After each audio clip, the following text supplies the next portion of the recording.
The Sunday school lesson for September 29th, 2024 is Moses and Miriam lead in praise.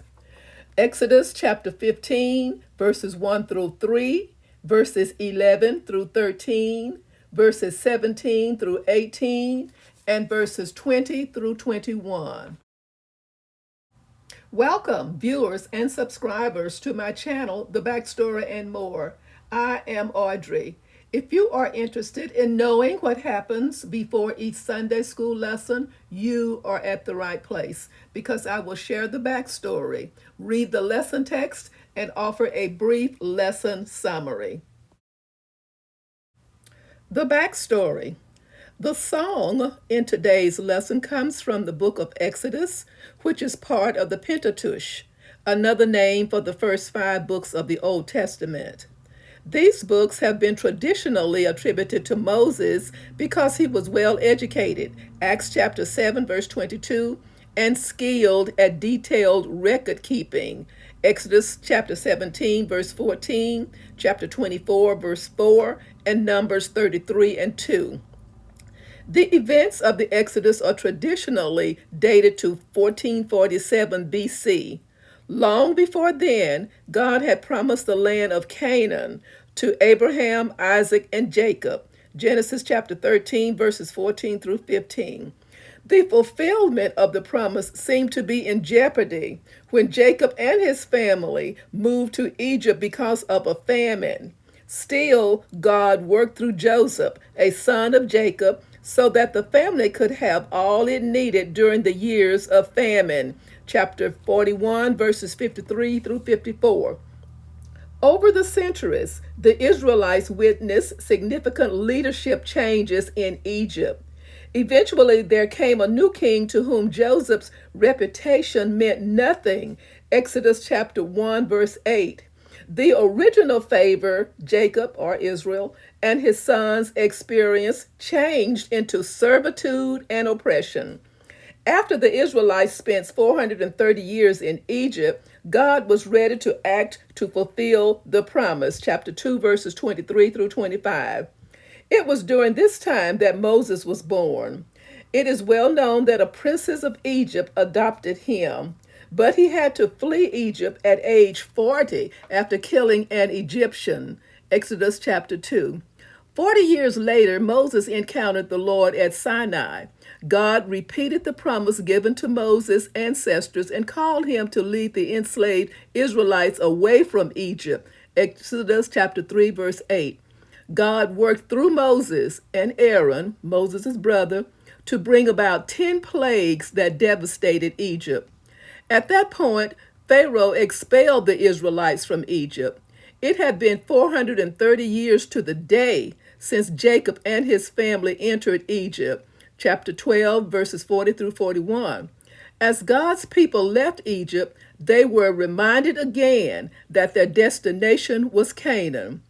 Pharaoh, however, changed his mind and decided to bring his labor force back. The Egyptians pursued Israel to the edge of the Red Sea. It seemed that the Israelites were blocked by the sea, and victory for the Egyptians was assured, but God had other plans. The Israelites crossed the Red Sea safely after the waters parted, but the Egyptians drowned when they tried to follow. The God of Israel was superior to any of the fictitious gods of Pharaoh. The crossing of the Red Sea was pivotal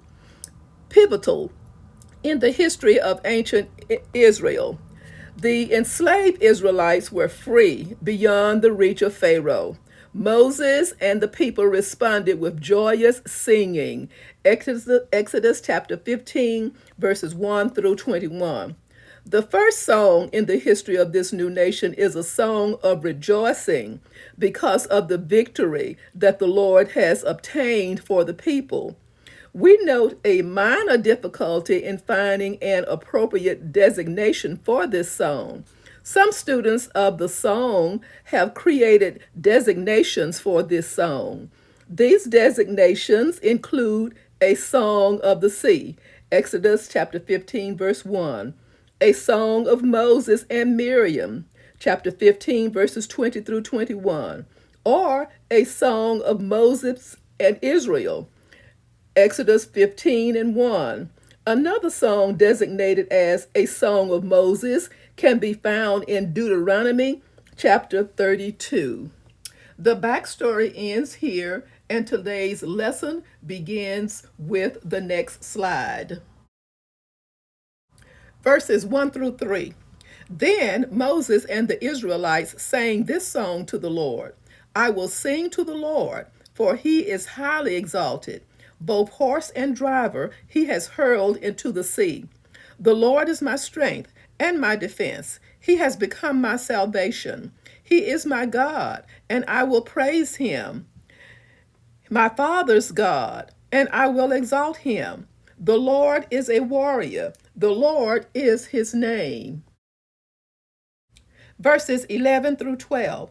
Who among the gods is like you, Lord? Who is like you, majestic in holiness, awesome in glory, working wonders? You stretch out your right hand, and the earth swallows your enemies. Verse 13. In your unfailing love, you will lead the people you have redeemed.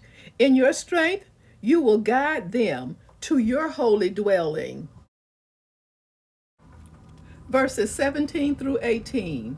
You will bring them in and plant them on the mountain of your inheritance, the place, Lord, you made for your dwelling. The sanctuary, Lord, your hands establish. The Lord reigns forever and ever. Verses 20 through 21. Then Miriam, the prophet, Aaron's sister, took a timbrel in her hand, and all the women followed her, with timbrels and dancing. Miriam sang to them, Sing to the Lord, for he is highly exalted. Both horse and driver he has hurled into the sea. A brief summary. Apparently, the Israelites remained encamped near the Red Sea for several days. During this time, Moses composed a song of praise to God. This is the first of three Mosaic songs, all of which speak of God's intervention on behalf of his people. Deuteronomy 32 is a song that precedes crossing into the land of promise. Psalm 90 seems to refer to both of these events and more. The miraculous crossing and deliverance at the Red Sea was pivotal in the history of ancient Israel. The defeat of Pharaoh's army is distinctive, for it is certainly not the norm for a cavalry force to be hurled into the sea during battle. Moses was aware that the victory over the Egyptians belonged completely to the Lord, who is a warrior. The Israelites had nothing to do with it except that they were running from the Egyptians. In their arrogance, the Egyptians boasted that their lust for violence would be satisfied. They would gorge themselves on the Israelites. But instead, they sank like lead into the mighty waters. The body armor that the Egyptians hoped would protect them caused them to sink to the bottom of the sea like a stone. Verse 5. Who is like you, Lord? He permits no rivals and is victorious over all the gods of Egypt. A result of Israel's deliverance at the Red Sea would be that other people will hear and tremble. Terror and dread will fall on the potential enemies of the Israelites who lived along their path from Mount Sinai to the Promised Land, Philistia, Edom, Moab, and Canaan. Another result of Israel's deliverance was the assurance that God would bring his people to his holy dwelling and to the mountain of his inheritance. Although this could simply refer to the Promised Land, it might point to the future tabernacle at Shiloh and ultimately to the temple on Mount Zion. Miriam is designated in two ways, as the prophet and as Aaron's sister. Based on her comments in Numbers 12 and 2, the term prophet is appropriate, for she indicated there that the Lord had spoken through her. Though Miriam was also Moses' sister, she evidently ranked only with Aaron and not with Moses.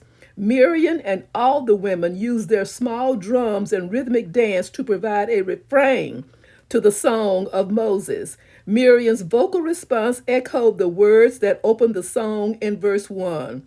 The implication is that Miriam led the other women in a type of antiphonal singing. Thank you so very much for watching. Join me soon for the next backstory and more. Stay safe and may God bless.